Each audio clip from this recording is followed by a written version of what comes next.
अस्सलाम वालेकुम। I am clinical psychologist and behaviour therapist उज़मा Basharat.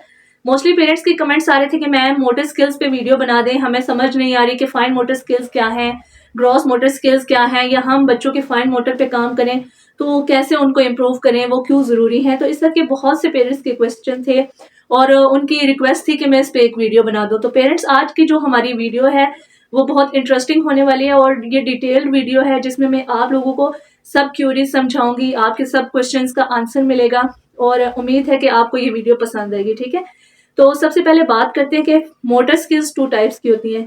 First one is fine motor. Fine motor वो skills होती हैं जिसमें हमारे स्मॉल जॉइंट्स इन्वॉल्व होते हैं, लाइक हमारे हाथों के जॉइंट्स और हमारे पाँव के जॉइंट्स, जिसमें हमारे स्मॉल जॉइंट्स इन्वॉल्व हैं। और ग्रॉस मोटर में हमारे लार्ज जॉइंट्स, यानी कि ये हमारा बाजू का जॉइंट हो गया या हमारी होल बॉडी, लेग्स के जॉइंट्स, ये जितने भी इन्वॉल्व होते हैं लार्ज जॉइंट्स, वो होता है ग्रॉस मोटर। अब फाइन मोटर क्यों जरूरी है, या फाइन मोटर के गोल्स क्या क्या हैं, वो किस वजह से फाइन मोटर का होना जरूरी है, स्किल्स का इम्प्रूव होना जरूरी है। तो ये है कि फाइन मोटर जो है वो हमारी ग्रेस्पिंग स्किल्स के लिए बहुत जरूरी है, यानी कि हम किसी चीज को ग्रैप करते हैं या ग्रेस्प करते हैं तो उस चीज के लिए फाइन मोटर इन्वॉल्व होता है और उसके लिए रिस्पॉन्सिबल होता है। Second thing is that gripping. सबसे पहले मैं बात करूंगी ग्रिपिंग में ट्राइपॉड ग्रिपिंग। जो हमारी ये 3 फिंगर्स होती है ना, लाइक स्पून होल्डिंग हो गई, पेंसिल होल्डिंग हो गई, या हम किसी भी चीज को लिड ओपन करने के लिए भी, हम स्मॉल लिड्स ओपन करने के लिए ये अपने ट्राइपॉड्स जो हैं इनको यूज करते हैं। तो ट्राइपॉड ग्रिप के लिए फाइन मोटर रिस्पॉन्सिबल होता है। उसके अलावा हमारी पामर ग्रिप, किसी चीज को होल्ड करने के लिए, लाइक फॉर एग्जाम्पल आप ग्लास को होल्ड करें, कप को होल्ड करें, या किसी भी चीज को पकड़ने के लिए फाइन मोटर जो है वो उसके लिए रिस्पॉन्सिबल है। उसके अलावा हमारी पेंसिल ग्रिपिंग में भी फाइन मोटर इन्वॉल्व होता है, ये है हमारी ग्रिपिंग।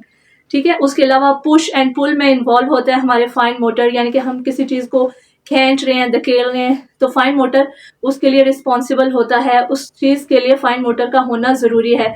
अगर बच्चे की ग्रिपिंग अच्छी नहीं है तो वो स्पून को होल्ड नहीं कर सकता, वो खाना नहीं खा सकता, वो किसी भी चीज को किक नहीं कर सकता, सॉरी हुक नहीं कर सकता। किकिंग जो है वो हमारी ग्रास मोटर में आएगी, हुक नहीं कर सकता। लाइक अब हम इस तरह हुकिंग के जितने भी है ना हमारे टास्क, वो भी फाइन मोटर के टास्क है। उसके अलावा हमारी सीजर स्किल्स जो है वो भी फाइन मोटर में इन्वॉल्व होती हैं।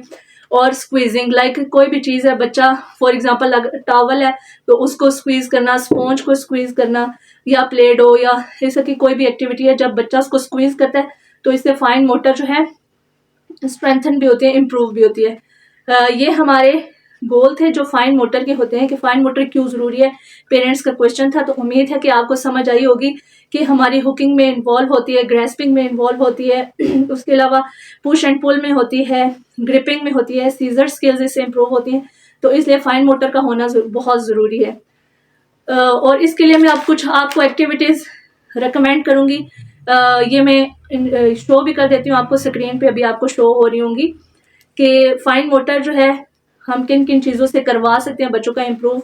ये कुछ एक्टिविटीज़ हैं जो मैं आपको बता देती हूँ ताकि आप वो एक्टिविटीज़ करवा के अपने बच्चों का फाइन मोटर घर पे ही इम्प्रूव करवा दें। देखिए पेरेंट्स, इसके लिए आपको कोई भी बहुत ज़्यादा बाहर से महंगे महंगे ऑब्जेक्ट्स खरीदने की ज़रूरत नहीं है, टॉयज़ खरीदने की ज़रूरत नहीं है, या आपको परेशान होने की ज़रूरत नहीं है। आप घर में इन चीज़ों का यूज़ करके तो अपने बच्चे की फाइन मोटर को जो है इम्प्रूव करवा सकते हैं। ठीक है, उसके लिए हम लोग ये करेंगे कि transfer object one place to another. पहले बच्चे को आपने क्या करना है कि चीज़ें ट्रांसफर करवानी है इधर से उधर, और वो आप उसके फुल हैंड में पहले होल्ड करना सिखाएं। ठीक है, सबसे पहले आपने क्या करना है कि बच्चे को फुल हैंड में होल्ड करना सिखाएंगे। जब उसकी होल्डिंग थोड़ी सी इम्प्रूव होगी, उसकी ग्रिपिंग थोड़ी सी स्ट्रॉन्ग होगी, उसके बाद हम लोग ट्राइपॉड की तरफ आएंगे। कुछ पेरेंट्स को मैंने देखा है कि स्टार्ट में बच्चे को ट्राइपॉड सिखाना शुरू कर देते हैं। Parents, this is wrong. कुछ प्रोफेशनल्स को भी मैंने देखा है कि उनको भी नहीं पता होता, जब वो बिगनर्स होते हैं, स्टार्ट में आते हैं, तो वो भी पहले ट्राइपॉड से स्टार्ट करते हैं। तो बच्चे को पहले फुल हैंड अपना यूज़ करने दें, उनको टच टेक्सचर फील करने दें, उनको प्रेशर लगाने दें।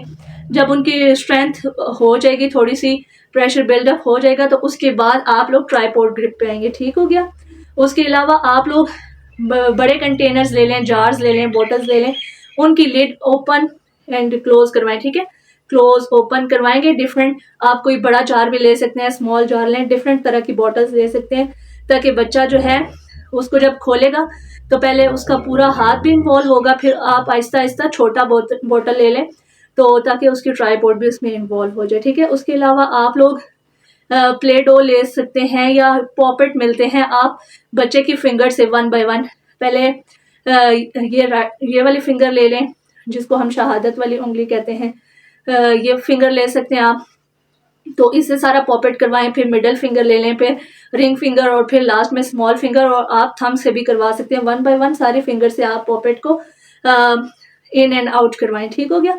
उसके अलावा आप प्ले डो लें, पेरेंट्स प्ले डो लें और बच्चे के हाथों में दें। बच्चे के हाथ में दे के आप उसको बोलें कि आप स्क्वीज करो। जब बच्चा अपने दोनों हाथों से उस प्ले डो को स्क्वीज करेगा तो उससे क्या होगा, उसके जो मोटर स्किल्स हैं वो इम्प्रूव होंगे, ठीक है, और बच्चे के हाथ में भी स्ट्रेंथनिंग आएगी, प्रेशर आएगा। उसके अलावा आप जब बच्चे की ये स्ट्रेंथनिंग आ जाएगी पामर ग्रिप की, तो आप फिर उसी बच्चे को बोलें कि हाँ अब इस बॉल के आप इस डो से छोटे छोटे बॉल्स बनाओ, ठीक है।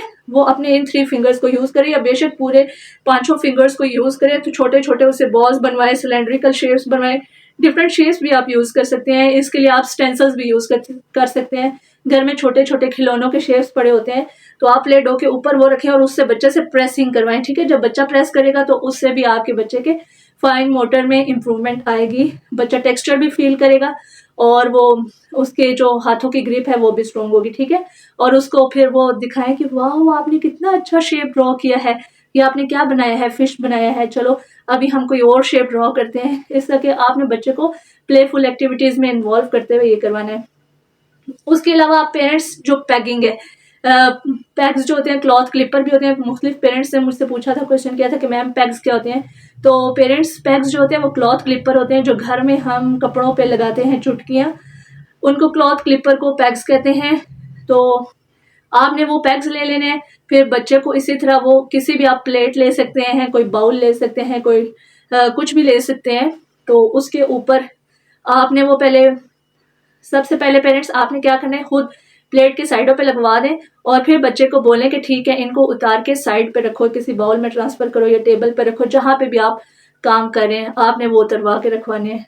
उसके बाद जब बच्चे को वो उतारने आ जाए तो जब उसकी जो ये प्रेशर है वो बिल्डअप हो जाए, उसके बाद ही आपने फिर वो जो उतरे हुए हैं वो बाद में लगाना सिखाना है। अब हम लोग क्या करते हैं, बच्चे को पहले ही डीमोटिवेट कर देते हैं। बच्चे को पहले कहते हैं कि आप पैग उठाएं और किसी प्लेट के ऊपर लगाएं या बाउल के एजिस पे लगाएं, किनारों पे लगाएं, तो वो बच्चे नहीं लगा सकते। तो वो फिर बच्चा इससे डिस्करेज होता है, डिसमोटिवेट होता है, तो डीमोटिवेट होता है। तो अब पेरेंट्स आपने क्या करना है कि पहले बच्चे को, बेशक वो हल्का सा भी कोई करता है ना काम अच्छा, तो 1% भी अगर अच्छा करता है 100 में से, तो आपने उसको रीइंफोर्स करना है, आपने उसको रिवॉर्ड करना है कि वाह तुमने कितना अच्छा किया है। अगर और पेरेंट्स आपका रिस्पॉन्स ऑफ रिवॉर्ड जो है वो बहुत फ्रीक्वेंट होना चाहिए, क्योंकि अगर आप रिवॉर्ड लेट कर देंगे, अगर कुछ सेकंड्स भी लेट हो गया तो वो अपनी वर्थ को डी वैल्यू कर देगा, ठीक हो गया। तो अब आपने क्या कर लेना है कि साथ साथ बच्चे को रिवॉर्ड भी करते जाएं कि वाह आपने कितना अच्छा काम किया है, और आपको ऐसे ही मजीद करते जाना है ताकि आपकी बेहतरी आए। तो फिर बच्चे भी इस तरह इन्वॉल्व होना स्टार्ट कर देते हैं। उसके अलावा पेरेंट्स आप लोग जब मदर्स घर में स्पेशली कोई काम करिए तो अपने बच्चों को अपने साथ इन्वॉल्व करें, बेशक वो उसके साथ फीलिंग है, उनको उन चीज़ों का कॉन्सेप्ट है नहीं है। जब आप अपने साथ बच्चों को इन्वॉल्व करवाएंगे तो बच्चों को आहिस्ता आहिस्ता उन चीज़ों की रिसेप्शन भी आएगी और बच्चे आहिस्ता आहिस्ता ऑर्गेनाइज भी होते जाएंगे, मैनर्ड भी होते जाएंगे। अब फॉर एग्जांपल मदर सफाई कर रही हैं और मदर जानबूझ के कुशन्स को नीचे फेंक दें, ठीक है, और फिर बच्चे को बोलें कि ओके अली, उमर, जो भी बच्चे का नाम है, मैं वैसे ही किसी बच्चे का नाम लेती हूँ, for example Umar, okay Umar आप ये कुशन उठाएं सोफे पर रखें, ठीक है, बच्चे के दोनों हाथों में होल्ड करवाएं। अगर बच्चा नहीं होल्ड कर सकता तो आप प्रॉम्प्टेड फिजिकल प्रॉम्प्ट दें, बच्चे के पीछे खड़े हों और बच्चे के हाथ में कुशन दें और उसे पकड़ के आपने सोफे पर रखवाना है, ठीक हो गया।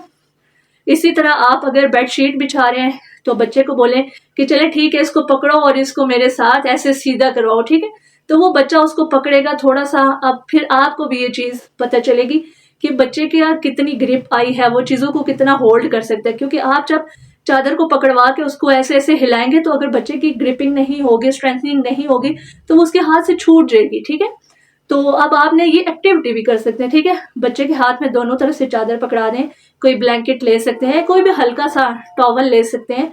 तो वो लेके तो आपने उस तरह जाना, आपने कहना कि आपने इसको होल्ड करके रखना है, पकड़ के रखना है और आप उसको हिलाएं ताकि बच्चे के फाइन मोटर्स जो हैं वो स्ट्रॉन्ग होंगे। उसके अलावा पेरेंट्स आप लोग स्क्वीजिंग, आप पेरेंट्स का ये है कि मैम मेरे बच्चे के सेंसरी इश्यूज आ रहे हैं तो मैं स्क्वीजिंग क्या सिर्फ स्पॉन्ज से ही करवाऊं, वो ये टेक्सचर नहीं वो करता। तो मैम मैं यही कहना चाहूँगी उन मदर्स को कि सिर्फ आप लोग स्क्वीजिंग स्पॉन्ज से मत करवाइए, आप डिफरेंट चीज़ें ले लें।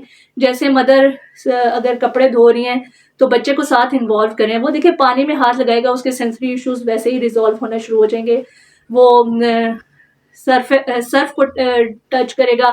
उसके अलावा जब कपड़े आप निचोड़ रहे हैं तो बच्चे को बोले यस यस इसको निचोड़ो, स्क्वीज करो, ठीक है। स्क्वीजिंग, निचोड़ना, चीज़ों को वॉश करना, टॉयज जब आप कपड़े धो रहे हैं, कोई काम कर रहे हैं तो बच्चे को बोले ओके आप अपना ब्रश ले आओ और अपना टॉय बॉक्स ले आओ, आज सारे टॉयज को हम लोग वॉश कर लेते हैं, ठीक है, आज वॉश डे है।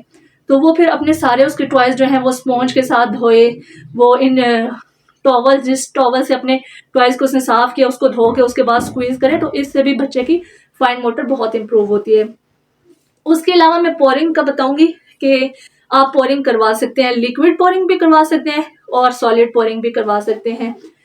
सबसे पहले आप सॉलिड पोरिंग से स्टार्ट करवाएं कि आप कोई भी स्पेचोला ले लें या कोई भी स्पून ले लें बड़ा वाला, और ताकि वो बच्चे के पूरे हाथ में आए, ठीक है। और एक कंटेनर से, फॉर एग्जांपल आपने टेबल के एक कोने पे एक बाउल रखा है, दूसरे कोने पे दूसरा बाउल रख दें, तो आप बोले कि यहाँ से फॉर एग्जांपल आपने सैंड ले ली, प्ले डो ले ली, ये टॉयज ही उस स्पून के अंदर आप इन करें, फिल करें और उसको बोले चलें इस स्पून को होल्ड करो और यहाँ से लेके और इस कंटेनर में या बाउल में आपने ट्रांसफर करना है। तो पेरेंट्स देखिए इससे बच्चे का आई हैंड कोऑर्डिनेशन कितना स्ट्रॉन्ग होगा कि बच्चा यहाँ से लेके आ रहा है, अब उसको बैलेंस का भी पता है कि उसने उसको होल्ड करके रखना है और उसने इस चीज को गिरने नहीं देना, और फिर उसका आई हैंड कोऑर्डिनेशन, ठीक है पेरेंट्स। अब आपने क्या देखना है, बच्चा देख भी रहा है कि यहाँ से लाके उसने उसी बाउल के अंदर ट्रांसफर करना चाहिए इसको। पेरेंट्स स्टार्ट में फिर मैं कहूंगी कि ये बच्चे को एक्टिविटीज नहीं आएंगी, आप लोगों ने बच्चे को प्रॉम्प्ट्स के थ्रू करवाना है। जैसे ही बच्चा थोड़ा सा करना शुरू करे तो फिर आहिस्ता आहिस्ता आपने वो प्रॉम्प्ट्स फेड भी करनी है। अगर आप फुल फिजिकल प्रॉम्प्ट दे रहे हैं तो फिर आहिस्ता आहिस्ता आपने पार्शल प्रॉम्प्ट पे आना है, पार्शल फिजिकल प्रॉम्प्ट पे आना है और फिर बिल्कुल उस प्रॉम्प्ट को फेड करना है, फिर उसको वर्बल और फिर जेस्चरल लेवल पे लेके आए तो, और बच्चे को इंडिपेंडेंट होना सिखाएं। हम पेरेंट्स क्या करते हैं कि हम अपने बच्चे को इंडिपेंडेंट होने ही नहीं देते, हम उनको बस डिपेंडेंट रखते हैं। अगर कोई भी चीज़ फॉर एग्जांपल घर में गिर गई, बच्चा टॉय के साथ खेल रहा है, कोई भी टॉय गिर जाता है तो बच्चे को उठाने दें पेरेंट्स। क्या आप लोग जब सेशन भी ले रहे होते हैं तभी अगर कोई चीज़ गिर जाती है तो मदर भागी हुई जाती है, मैं देख रही हूँ फादर भागा हुआ जाता है, या फिर कमांड देते हैं दूसरे बच्चे को कि मरियम आप इधर आओ, ये टॉय उठा के दे दो, ये ब्लॉक उठा के दे दो, ये व्हाट्सएवर। तो पेरेंट्स आप उसी बच्चे को, जिस बच्चे का आप सेशन ले रहे हैं उसी बच्चे से बोलें कि यस पैक उठाएंगे और उसी बच्चे से उठवाएं। बच्चों को इतना पैम्पर्ड मत करें, उन्हें इंडिपेंडेंट होने दें, वरना इस तरह आपके बच्चे कभी भी इंडिपेंडेंट नहीं होंगे, वो आगे नहीं बढ़ेंगे, वो ये चीज़ें लर्न नहीं करेंगे जब तक आप उनको फ्री हैंड नहीं छोड़ेंगे, ठीक हो गया। उसके अलावा बलून्स लें और उनको हिट करवाएं। आपने एक बलून ले लिया या कोई भी टॉय ले लिया तो आप उसको लें और हिट करवाएं। जैसे कि मेरे पास ये अभी इस वीडियो में है, मैं अभी आपको दिखाती हूँ, मेरे पास ये टॉयज हैं, ये ऑक्टोपस है और बच्चे को बोले आप यहाँ इसकी जगह बलून भी ले सकते हैं, ये कोई भी ऑब्जेक्ट ले सकते हैं, टॉय ले सकते हैं। अब आपने बच्चे को बोलना है कि यस इसको हिट करो। देखें इससे बच्चे का आई हैंड कोऑर्डिनेशन कितना इंप्रूव होगा, बच्चे के जॉइंट अटेंशन और बच्चे का रिस्पॉन्स कितना अच्छा आएगा, फ्रीक्वेंट हो जाएगा, ठीक है। आप इससे को कोई भी टॉय ले सकते हैं। और पेरेंट्स ये आई कॉन्टैक्ट के लिए बहुत अच्छी एक्टिविटी है कि देखें हम मैं ये लेके आऊंगी, ये इसको हिट करो और फिर मैं इधर अपनी आईज के पास लेके आऊंगी, ठीक है। आप बच्चे का कोई भी रिइंफोर्सर ले सकते हैं। अगर इस तरह के टॉयज आपके बच्चे को पसंद है या फेजिट टॉयज आपके बच्चे को पसंद है तो वो भी आप ले सकते हैं, कोई भी आप टॉय ले सकते हैं, ठीक है। अब हमने कहना यस अब इसको हिट करो, बच्चा अपना हाथ उठाएगा और इसको हिट करेगा, ठीक है, हिटिंग बलून, तो उससे भी आ जाएगा। उसके अलावा आप लेसिंग करवाएं। लेसिंग देखें जब बच्चा पकड़ेगा, सबसे पहले हम पेरेंट्स ये गलती करते हैं कि सबसे पहले ही स्टार्ट में ही छोटे बीड्स ले लेते हैं और छोटा सा थ्रेड लेते हैं, पहले ही बच्चे का आई कांटेक्ट नहीं है, उसका फोकस नहीं है, उसका वो इतना कॉन्सेंट्रेट नहीं कर सकता, उसका अटेंशन स्पैन बहुत पुअर है। तो पेरेंट्स क्या करते हैं कि बिल्कुल पतला सा थ्रेड ले लेते हैं और छोटे छोटे बीड्स ले लेते हैं। तो पेरेंट्स ऐसी गलती मत करें। आप हमेशा स्टार्ट में बड़ा जो लेस मिलता है, जो हमारी अक्सर हुडीज में होता है, जैकेट्स में होता है, ये ट्राउजर्स में अक्सर होता है, आप उस तरह का लेस लें, ठीक है। उस तरह का बड़ा सा विजिबल लेस लें और एक तरफ से उसको नॉट लगा दें, गिरा लगा देंगे एक तरफ से और दूसरी तरफ उसकी पकड़ेंगे। और ये भी आपने बच्चे को प्रॉम्प्टेड ही करवाना है क्योंकि बच्चे के लिए डिफिकल्ट होगा। तो फिर डिफरेंट शेप्स के आप ले सकते हैं, घर में बना सकते हैं। बीड्स ले लें सही बड़े बड़े से और बच्चे को बोलें कि ये यस उठाओ, होल्ड करो और इस लेस के अंदर डालो। फिर बच्चे को यहाँ से उस लेस को चलाना सिखाएं और उस जो बीड है उसको पीछे करना सिखाएं। तो पेरेंट्स ये वो चीज़ें हैं जिससे आपके बच्चे की बहुत सी, अब हम लोग सिर्फ अभी फाइन मोटर पे बात करें, लेकिन ये एक्टिविटीज़ आपके बच्चे का सिटिंग टॉलरेंस भी इंक्रीज करेंगी, उसके अलावा अटेंशन स्पैन भी इंक्रीज होगा, सिटिंग भी इंक्रीज होगी, joint attention, pre requisite skills, यानी कि जितना भी हमारे सेशंस के अंदर हम सब काम करते हैं, जो जो हमारी टेक्निक्स होती हैं वो हम इन्हीं चीज़ों के अंदर कवर कर सकते हैं। अब वो हम पे डिपेंड करता है कि हम अपनी कितनी जो है स्किल्स हैं या हम उसको कितना जो है वो करते हैं, आपके सामने प्रेजेंट करते हैं या क्रिएटिविटी को यूज़ करते हैं, ठीक है। उसके अलावा मैं बात करूंगी पुशिंग की। आप बच्चे के दोनों हाथ जो हैं वो दीवार पर रखवाएं और बोलें कि इसको पुश करो। वैसे तो ये ग्रॉस मोटर एक्टिविटी है, लेकिन अभी क्योंकि हमारे बच्चे की हैंड की ग्रिपिंग नहीं है, वो चीज़ों को पुश नहीं कर सकता, तो मैं उसके लिए आपको बता रही हूँ, ठीक है। क्योंकि जब खड़ा होकर बच्चा पुश करेगा तो उसकी होल बॉडी, लार्ज जॉइंट्स जो हैं वो इसमें इन्वॉल्व होंगे, बाजू के होंगे, ठीक है। तो ये हमारी ग्रॉस मोटर में आएगी, लेकिन अभी क्योंकि हमारे बच्चों की पामर ग्रिप नहीं है, हैंड ग्रिपिंग नहीं है, स्ट्रेंथनिंग नहीं है, तो ये मैं उसके लिए बता रही हूँ, ठीक है। बच्चों की पुश एंड पुल अच्छा नहीं है, तो आप बच्चों से चेयर ड्रैग करवा सकते हैं, कोई भी बड़ा ऑब्जेक्ट है उसको हिट करवा सकते हैं, वॉल पुशिंग करवा सकते हैं। तो इस तरह की एक्टिविटीज पेरेंट्स आप घर में करवा के अपने बच्चों का फाइन मोटर स्ट्रेंथन कर सकते हैं। उसके अलावा प्री एकेडमिक्स में क्योंकि फाइन मोटर्स जो हैं बहुत इन्वॉल्व होते हैं, तो आप बच्चे को सबसे पहले स्क्रिबलिंग सिखाएं, फ्री हैंड स्क्रिबलिंग सिखाएं, स्क्रिबलिंग, फिर कलरिंग सिखाएं, पेस्टिंग और फिर ब्रश पेंटिंग और इस तरह की चीज़ें करवा के आप अपने बच्चों का फाइन मोटर बहुत बेहतर करवा सकते हैं। उम्मीद है आपको ये वीडियो पसंद आई होगी और अगर आप लोगों को इसी फाइन मोटर के अकॉर्डिंग कोई आपको क्वेश्चन करना है तो आप हमारे कमेंट सेक्शन में कर सकते हैं। और पेरेंट्स आप साथ हमें फीडबैक दें, क्योंकि मुझे नहीं पता चला कि आपको मेरी कितनी बात समझ आ रही है या कितनी नहीं। आप अपने क्वेश्चन ज़रूर पूछें, ठीक है। जब आप क्वेश्चन करते हैं, आप कुछ कहते हैं, तो फिर मैं उसी के आपकी नीड के अकॉर्डिंग ही नेक्स्ट वीडियो बनाती हूँ।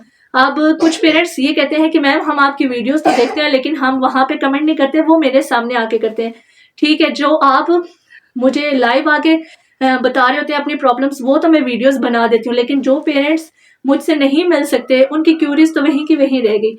इसलिए जो पेरेंट्स मेरे साथ इन टच नहीं है, कॉन्टैक्ट में नहीं है, मैं उनसे दोबारा रिक्वेस्ट करूँगी कि प्लीज़ आप कमेंट्स में मुझसे क्वेश्चन करके पूछ लिया करें कि आपको क्या समझ आया या आपने किन बिहेवियर्स पे वीडियोस बनवानी है या कौन से बिहेवियर्स आपको समझ नहीं आ रहे, ताकि मैं उसके अकॉर्डिंग आपको गाइड कर सकूं। Thank you so much. अल्लाह हाफिज़।